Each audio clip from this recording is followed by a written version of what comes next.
In the early 2000s, the SUV market was undergoing a massive transformation. Customers were moving in droves toward larger, more versatile vehicles that could haul their families, gear, and everything in between. Japanese manufacturers were also beginning to penetrate the American SUV space in meaningful ways, competing not only with domestic automakers but also with each other. In this evolving landscape, Isuzu, a brand with a long history of rugged vehicles, introduced the 2003 Isuzu Ascender. And while the Ascender didn't exactly become a household name, it represents a fascinating chapter in the story of badge engineering, American-Japanese partnerships, and the SUV boom of the early 21st century. The 2003 Isuzu Ascender was launched as a replacement for the Isuzu Trooper, which had seen declining sales in its final years. Interestingly, the Ascender wasn't an entirely original Isuzu design. Instead, it was built on the GM GMT 360 platform. Shared with vehicles like the Chevrolet Trailblazer, GMC Envoy, Oldsmobile Bravada, and Buick Rainier. This badge engineering meant that underneath the Isuzu badge, the Ascender had American roots and components, but it also meant that it was entering a crowded field of mechanically similar siblings. From a design perspective, the Ascender maintained the conservative, upright SUV look that was popular at the time. It had that squared-off front end, large grille, prominent headlights, and traditional body-on-frame architecture that gave it the kind of stance buyers expected from a full-fledged sport utility vehicle. The body lines were clean, the proportions were boxy but not unattractive, and the overall appearance was very much in line with what competitors were offering. It wasn't trying to be flashy, it was trying to be functional, and it mostly succeeded. Where the Ascender stood out somewhat was in its versatility. It was available in both 5-passenger and 7-passenger configurations. The 5-passenger version was essentially a rebadged short-wheelbase Trailblazer, while the 7-passenger version used the extended wheelbase configuration to accommodate a third row. That third row was a key selling point for families looking for more space without jumping to a full-size SUV like the Chevrolet Tahoe or Ford Expedition. Under the hood, the 2003 Isuzu Ascender came standard with GM's 4.2-liter Vortec inline-6 engine. This engine was relatively new at the time and delivered a respectable 275 horsepower and 275 lb-ft of torque. It was paired with a 4-speed automatic transmission and offered in both rear-wheel drive and four-wheel drive configurations. The inline-6 was praised for its smoothness and decent towing capacity, which was rated up to 6,200 pounds depending on the configuration. There was also a 5.3-liter V8 version available in the 7-passenger Ascender. This V8 offered more grunt for towing and heavier loads, producing 290 horsepower and 325 lb-ft of torque. While the V8 did offer better performance, it came at the cost of fuel economy, something that was beginning to be more scrutinized in the mid-2000s. On the road, the Ascender provided a smooth and composed ride thanks to its independent front suspension and 5-link rear suspension. It wasn't particularly sporty or engaging to drive, but it was comfortable for long highway cruises and had decent off-road chops for those who needed it. The 4-wheel drive system was part-time with a low-range setting, making it capable on trails and in adverse weather conditions. Inside, the Isuzu Ascender borrowed heavily from its GM siblings.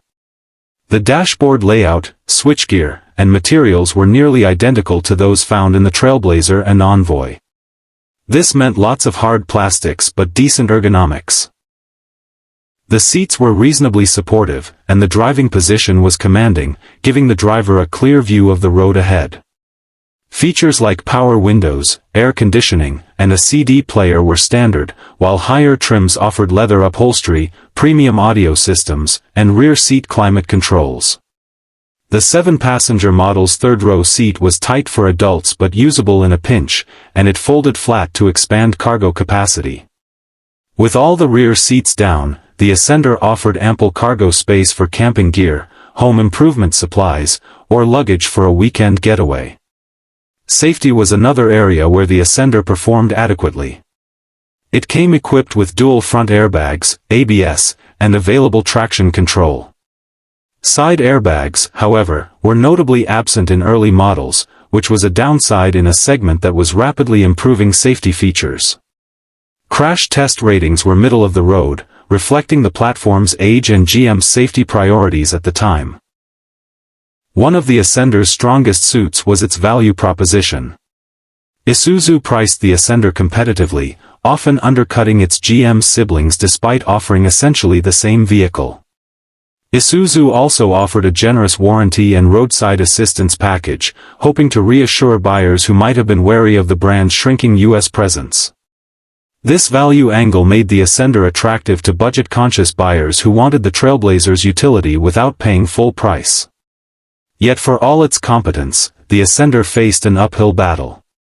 Isuzu was a brand in decline in the U.S., with a shrinking dealership network and limited marketing muscle. Many buyers simply didn't know the Ascender existed or opted for more recognizable names like Ford, Jeep, or Honda. Add to that the competition from its own GM-built siblings, and the Ascender never really gained traction in the marketplace. In hindsight, the 2003 Isuzu Ascender is emblematic of the broader badge engineering trend that dominated much of the early 2000s.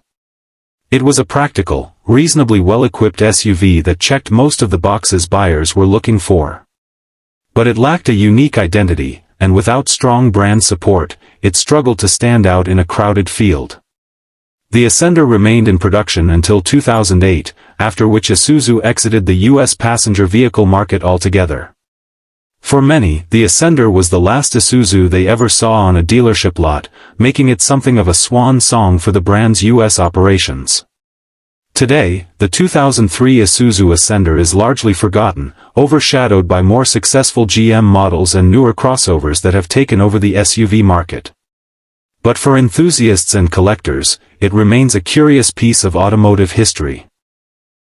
It's a reminder of a time when automakers were willing to share platforms across borders, chasing economies of scale and market presence in new ways. Maintenance-wise, the Ascender shares most of its mechanical components with GM vehicles, which means parts availability is still decent, and repairs aren't too expensive. That makes it a viable option for someone looking for an affordable used SUV with decent towing capacity and room for 7. Of course, the interior doesn't hold up to modern standards, and the technology is rudimentary by today's measures.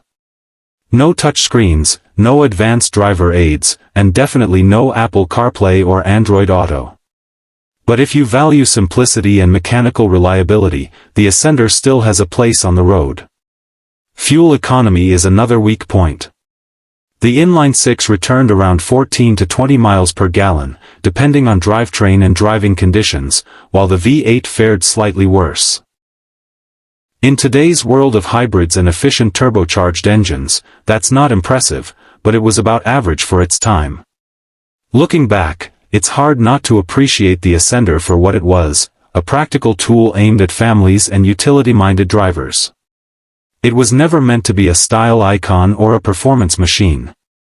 It existed to serve a purpose, and in that regard, it did its job well. Isuzu's exit from the U.S. market may have sealed the Ascender's fate, but for a few years, it was a real alternative for buyers who wanted substance over sizzle. And while its name may not be remembered alongside the giants of the SUV world, its story is worth telling.